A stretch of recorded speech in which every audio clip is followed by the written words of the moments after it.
Ayun. So good evening sa inyo guys. Ngayon po ay Thursday, November 16, 2023. So hindi masyadong gumalaw si PSE. Nag-magic close lang tayo kanina.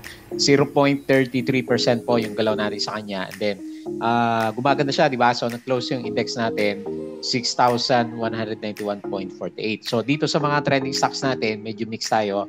Mayroong mga winners dito kagaya ni na EEI pero meron pa rin tayong mga losers, si Home, SGP. So bumabagsak pa rin sila. Pero syempre, ang pinakagusto talaga natin ngayong araw na to, may nakita tayo na net foreign buy dito sa market po natin. So umabot siya ng 484.46 million na net foreign buy. So merong mga pumesto po dito sa market natin at yun yung matagal na natin na inaantay na pagbalik po ng ating foreigners dito sa market natin. So hopefully maganda na. So medyo okay na kasi yung mga balita sa US market, di ba? So hindi na masyadong napag-uusapan yung gera. Ang usapan na lang is yung pagbaba ng inflation sa US market. Siyempre, gaganda lahat ng ng sentiment sa babalik sa mga stocks, crypto, lakas ng crypto ngayon. Tapos ganun din sa Philippine market, 'di ba, bumaba na rin yung ating mga inflation. So hopefully, ito na nga po yung tamang higher low formation ng ating index. Okay? So ito po yung ating mga trending stocks for today. So dito pa rin nangunguna dito sa listahan natin So positive 0.41%. So marami yata nakabantay sa kanya dahil nga medyo steep yung yung drop niya last time. So nag-gain siya 0.41%. Pero ngayong araw to, meron siyang net foreign selling na negative 2.3 million. Ayan, lumabas muna yung ibang traders natin sa kanya. Next, si Meg. So hindi ko rin makita kung bakit siya nag-trending sa araw na to. Marami yatang nakatanggap ng dividends niya plus umakyat kahit papano yung price niya is 0.56% na up for today. Tapos, meron siyang net foreign buy na 1.5 million. Ayan. So, representative na lang siguro ng property si Meg. Kasi napansin ko si Ali is okay din yung kanyang galawan naman. Si Robinson, kahapon yung maganda. Ewan ko lang ngayon. Para nag-pullback yata si Robinson natin. Okay? Tapos si SGP, so hindi pa rin niya nahanap yung bottom. So mukhang ang bagay sa kanya hindi yung mga psychological levels natin, kundi yung trend-based Fibonacci na drawing natin sa kanya last time. So nag-drop na naman siya, negative 4.53%. Tapos, ang matindi dito, di ba, medyo oversold na siya ng matagal. Meron siyang net foreign sell na malakas, negative 14.38 million. So medyo marami na siguro nagka-cut loss dito kay SEP natin. Hindi pa rin kasi makita yung yung bottom niya. Tapos si Home, nagulat din ako nag-drop din siya. Meron siyang malakas din negative 5.3% yung drop niya for today's trading. Tapos, net foreign sell siya ng 6.03 million. So, pero di ba yung huling basa natin sa kanya, yung pinakafunda nitong si Home natin is okay naman siya. So, ewan natin kung market sentiment yung mga nababasa natin sa ngayon. EI, so meron tayong winner for today. So, nag-up siya ng 5.45%. So maganda yung kanyang galaw, nag-breakout siya sa consolidated area niya. Meron siyang net foreign buy nasa 4.39 million. Ayan, may pumitik kay EI natin. Tapos si FCG, so nung umaga okay ito Kala ko nga hindi nababagsak yung price niya. So nag-price in po yung yung ex-date natin. Meron siyang binigay na 3% naman na dividends. Kaya lang, nag-drop siya ng 3.08%. So, binawi din niya. So, mga ilang araw pa siguro bago makita natin ulit yung reversal ng galawan nitong si FCG naman natin. Okay? So, disclaimer guys sa mga bago sa channel natin. As usual, yung ating review is for education purposes lang po ito. Huwag mong gagamitin as a reason para mag-buy, sell, or hold ng ating stocks. Meron po kasing risk na involved dito sa trading sa markets natin. So, good times or bad times, may risk po iyan.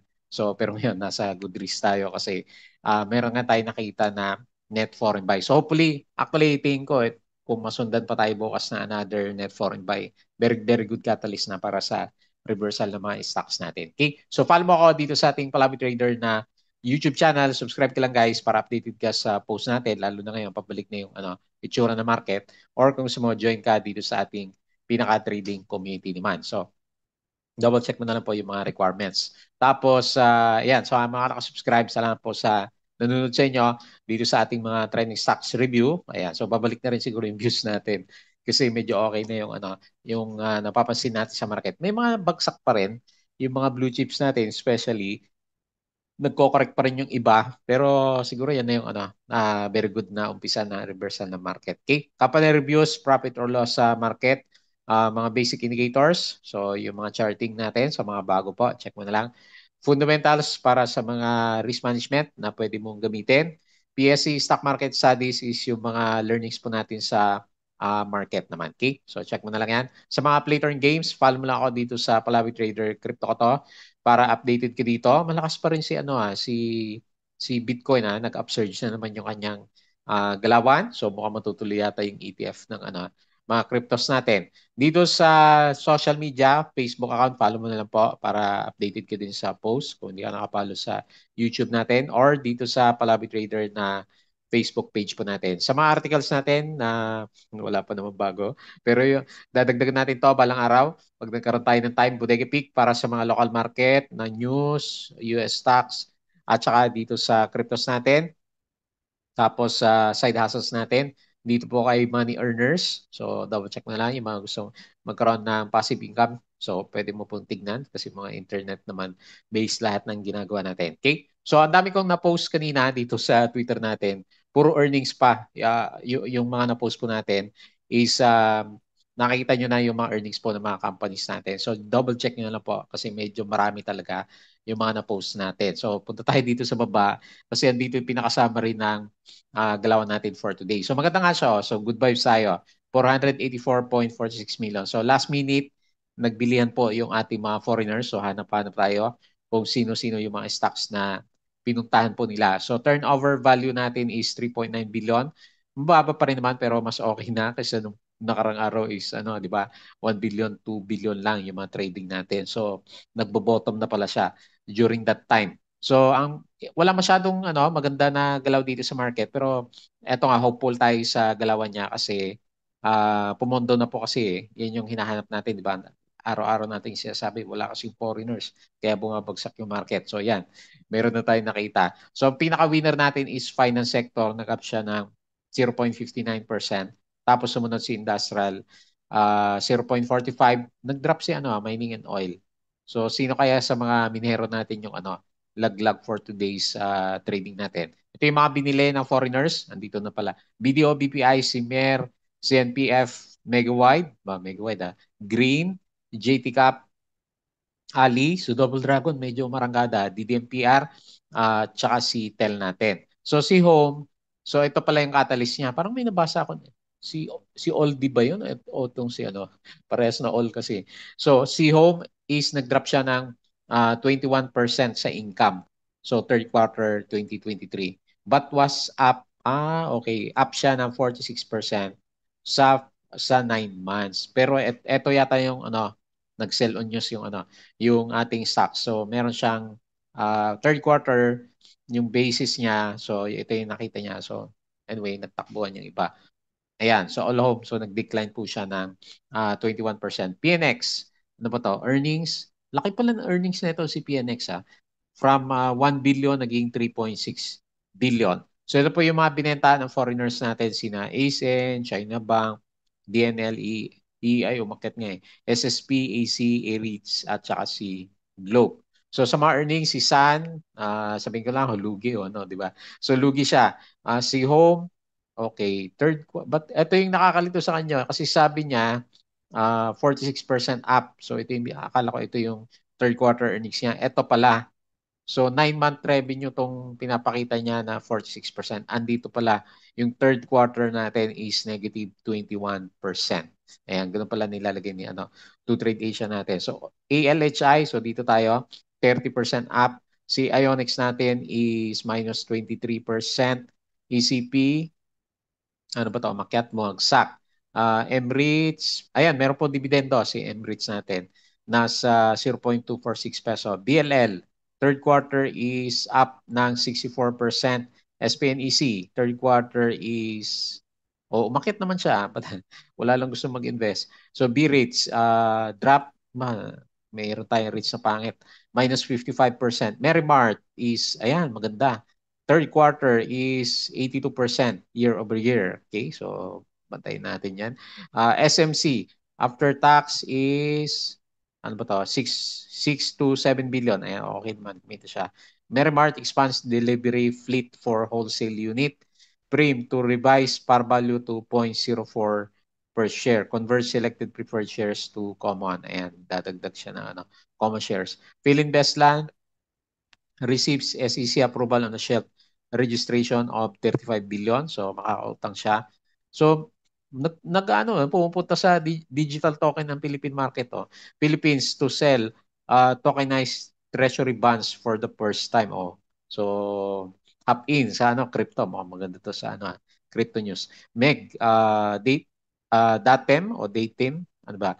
Incorporated secures court order to freeze 5 megawatt projects to collect nearly 1 billion unpaid dues. Ano ba to? Ayan, so mukhang may negative news tayo kay Meg. Ayan, so freeze daw yung asset niya. SSI, core profits up on strong top line. FLI, 9-month profit ahead of estimate. Si Home, so nag-drop siya yung earnings natin. Okay? So ito yung mga trading kanina. APX, net income, o third quarter is 14.8%. Higher siya. So sa Philippine President Marcos guidance says GDP to grow close to 6.7 target in 2023. Pero ang survey is nasa 5% lang tayo. Okay? So kaya? Baka meron siyang ilalagay na magandang balita. Gushanum led Philinvest, okay, nabasa natin. Bitcoin, ayan. So congrats mga cryptonatics natin. Nag-up ulit siya, 37.7K. So ang taas na. Nung huling usapan lang natin to mga 26K. So ngayon, nag-up ulit siya. Double Dragon, ito, umakyat kanina, di ba?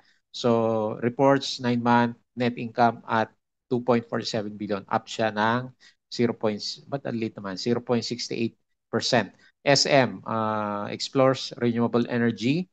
Megawide, records consolidated net income of 300 million. Red Sea inaugurates its 8th operating ROR hydropower plant. Ayan, may bago siyang project. Max, net income declined by 21%. Now, meron naman siyang MOU, di ba? German-based satellite tech firm Rivada Space. Okay, tapos yung iba, okay, Merrimart, nabasa, JT Cap, maganda yung setup ng JT Cap.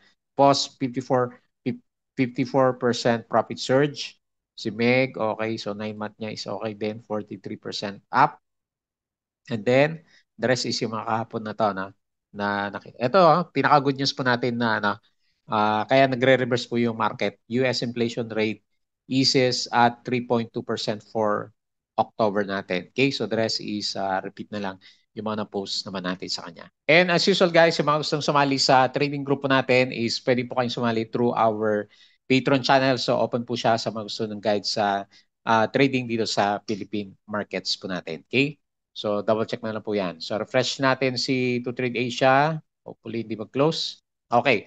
So pinitik tayo, di ba? So buong araw is very sideways yung galaw natin pero pinitik na siya. So yung upswing na yan, very good po iyan.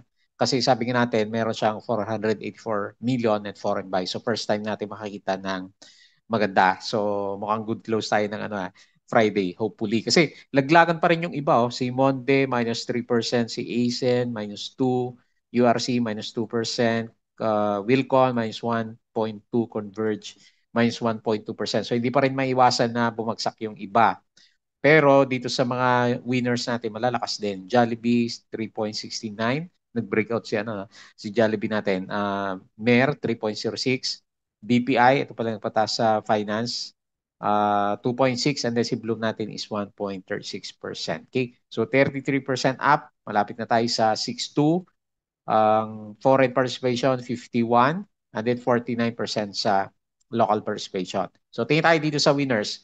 So dito sa may volume ba? Walang volume naman si 132K lang si PHA. Pero up siya ng 6.36. EEI panalo 5.45%. Tapos si Fruit nabuhay si Fruit. 5.13%. Double Dragon, ito yung nanguna kanina umaga Pero up pa rin siya, 4.37%. Jollibee, 3.69%. Del Monte, parang pangalawang araw na to 3%. Silan, 2.6%. SSI, 2.59%. Tapos si Web, 2.22%. So dito naman tayo sa losers. SSP, biglang drop si SSP minus 6.73%. Tapos si Apo, minus 5.66. Alter, lalakas naman ng drop na ito. 5.6 si Home, 5.3 nga. SGP, minus 4.53. Tapos si FCG natin is minus 3.08 dahil sa dividends. Red Sea, minus 2.43. Mark, minus 1.87. Ionics, minus 1.68. TBGI, minus 1.47%. Okay? So, yun po yung galawan natin. Hopefully, bukas, mas maganda ng konti yung galaw natin. Kasi may pondo na tayo, di ba? Nakapondo na yung, yung market natin. Okay? So, medyo nagsusubside na yung negative sentiment na market. Okay? Pa-breakout tayo or pwede mo sabihin, breakout na dito sa downtrend channel natin. So, magpo-form tayo ng meron tayong temporary support dito, higher low. So, kailangan natin makita is higher high, which is kailangan malampasan natin tong 6,400 level para maganda po yung yung year 2023 naman natin kasi pabagsak di ba? Nandito tayo sa pinaka lowest point natin of the year. Pero parang tumutugma nga, di ba? Kasi sabi nga natin sa review natin last time, di ba? Napansin natin. October, November, December until January, maganda yung market. Ang nangyari sa atin, kung tuloy-tuloy tayo November, so siguro kung tuloy-tuloy November, December, and January. Kasi normal naman na yung lahat ng business natin, di ba? Pero tingnan mo naman yung presyo natin. Pandemic na pandemic pa rin yung yung level nitong si PSC natin. Okay? So very good, makita yung index natin mag 6,200 dito sa area na dinodrawing natin para mas lalong optimistic yung tingin naman natin sa markets po natin. Okay? So tingin tayo dito sa global market. Siguro may correction dito mamaya sa sa US market kasi ilang araw na pangatlong araw na maganda na yung galaw nila simula ng mapapalita yung mababang inflation. So Nasdaq ngayon is negative 0.2% to futures negative 0.039. S&P is 0.08%. Okay? So kahapon okay sila. So mukhang pullback dito. Ayan. Kung nagtitrade kayo ng ng mga semicon companies, nagtitrade ako dito sa through eToro. So maganda yung mga semicon, nag-jump yung mga yung mga semicon natin. Pati si Tesla, di ba, nag-jump din yung kanyang price action. Okay? So dito naman sa Asian markets, ay binawian naman sila. Kasi kahapon sila naman yung berding-berde yung galawan. So profit taking. Mix siya. May mga green pa rin, pero mix. Mas marami yung syempre nag-drop kasi kahapon malakas dito sa sa Asian markets natin. Okay? So tingin tayo dito sa crypto. Okay, so maganda na mag-vlog dito sa cryptos natin. Subukan natin mag-trade for the coming few days. Maganda na siya 37.4. So nag-up na naman siya 3%. Ethereum another 3%. BNB is 2%. Si Dodge 9%. So laki niya kung naka 20x leverage ka. Si ADA is 9%. Ayun, ABAX. So, nabuhay si ABAX Nabenta ko na yung mga ABAX ko 24.69%. DOT 4%. Okay, maraming Okay, so conducive sa trading dito sa cryptos natin. Bigla siyang nag-spike kahapon, bumabalik na siya sa 36K. Tapos ngayon bumalik ulit siya nag-above pa ng 37K. Okay? So marami na naman milyonaryo sa sa crypto natin. Okay, refresh ulit natin. Tapos, hindi pa rin naman masyadong interesting yung mga trending stocks natin pero parang pakiramdam natin for the coming few days, gaganda na rin siya. Okay? So, si dito, pinag-usapan siya. So, lumalaban. Yung price action natin, okay, so medyo may low siya ng konti dito sa 2.4. Pero parang lumalaban na yung yung kandila. Okay, parang lang. So wala pa kasing green candle na lumabas. So, nag-subside na yung parang nag-subside na yung selling niya Meron pa rin siya may volume pa rin pero yung base sa price action niya parang gusto na niya sumabay sa market. So another green candle is a good sign. And then pinakamaganda is breakout dito sa MA9. Wala pa pala. Hindi pa natin makita kasi wala pa yung yung parang reversal ng MACD Pantay pa rin yung yung difference o yung agwat nung red line sa blue line natin. Okay? So anyway, antay-antay na lang sa mga dito na ticks. So tingnan natin yung kanyang price action. Ang dami na naman post sa Invest yung mga negative sentiment. So, nagano siya, ba nasan yung ano, saglit. Wala yung ano natin, buyers and sellers. So, hindi siya updated ngayon. Okay. So, paano natin re-review to? Ayan, ayaw lumabas. So anyway, tingin na lang tayo dito. So meron siyang up move 0.41%, minus 2.3 million at foreign sell nga po si dito natin. Hindi natin makita kung sino yung mga hineti natin ngayon. Next si Meg. Ano ba nangyari kay Meg? Okay. So panalo yung syempre panalo yung mga nag-dividend sa kanya last time dito, di ba? Nag-drop siya 3% sabihin natin. And then after nun, bumalik siya another 3%. So equivalent nun 6% pagdating ng payment date. So anyway, nasa good sign yung properties natin. 1.96 yung support, 2 pesos, psychological level support. 2.12 yung ating pinaka-next na resistance. Okay? So siguro representative ng na blue chip si Meg. Saglit silipin natin yung properties. SMPH naka-breakout na. Robinson is pabalik. Si Ali, ito si Ali gusto mag-breakout to. Yung price action niya. So yung pa ba ang properties natin? ACN kasama ba to sa up energy to so mali. Merong isang property na na nilagay sila Ayan. Anyway, so based dito sa price action po ni Meg is nagre-recover naman siya. Okay? So tingin tayo dito, hindi natin makita yung buyers and sellers. So 0.5% up siya for today and then meron siya 1.295 net foreign buy. Okay? So hopefully maka-breakout siya for the coming few days dito sa sideways yung sideways na yung galaw niya So parang buy on support, sell on resistance. Ano ang range? 8% din So kung nakahuli ka ng ilang 8% dito, di ba? Tiba-tiba kay Meg. Kahit na ang bagal ng ng galaw niya. Okay? Next, SGP. So hindi pa rin natin masilip yung yung support. So 6 pesos psychological support. So, tignan natin kung mag-bounce na dyan bukas. Yung RSI niya, grabe na, 15. 14 na yung level niya, which is, ito yung level niya na magkaroon siya ng bounce dito. So, tingnan natin.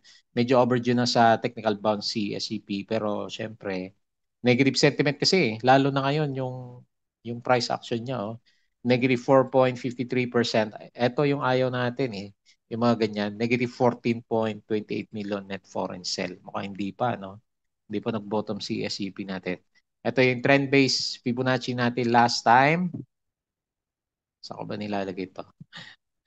Pabaliktad kasi yung drawing natin sa kanya. Okay, tapos ito. Yan. Na-break na rin niya yung pinag-usapan natin. Kasi last time, inalign natin to. Saglit, hanapin natin yung mga levels niya. And then ito. Ayan. Okay, sumakto, no? So parang sinundan niya, no? Drinawin ko to last time. Ewan ko kung tandaan nyo, nung nagda-drop siya. Dito yata yun sa around November 14. Pero hindi ko nilagay itong support niya dito kasi parang ang laki naman ng i-drop niya kung ito yung Pero natuloy siya, di ba? Tumuloy siya. So inverted Fibonacci yung galawan dito sa kanya. So ngayon, nasa support na siya. So tingnan natin. Hopefully, mag-bounce na siya for the coming few days. Kasabay na ito, meron siyang news. Kanino ba news tong isa? Si Mega World pala to. Meron siyang 43% na na net income. So yung news na nabasa ko sa Twitter kanina umaga yata 'yon. Alam ko lugi din siya no. Mga around minus 4% yung Q3 earnings ni SGP. So anyway, hopefully bukas mag-reverse na siya kasi yung volume na nakita natin, parang capitulation volume no. Wala pa kasing green o kaya Dow G. Atay-atay na lang tayo. So medyo mahirap kasing sumalo ng pabagsak na stocks. Okay? So anyway, not so good si SCP. Next, home. So, di ba nakita natin, okay naman. Ay, nag-drop pala. Nag-drop. Tama ba? Nag-drop. Hindi ko natanda yung usapan natin. Nag-drop yung earnings nitong si Home. Saglit. Ayan, si Home. Nag-drop siya ng 21%. So, yun yung catalyst natin. Kaya pala nag-drop siya. Okay? Kailang oversold na rin. Nasa RSI 18. So, nag-aantay na lang siguro ng bounce yung iba natin mga kasama dito. Resistance 1.4. Wala tayong may drawing na, meron pa tayo drawing dito? Masyadong malalim yung yung drawing niya. Wala.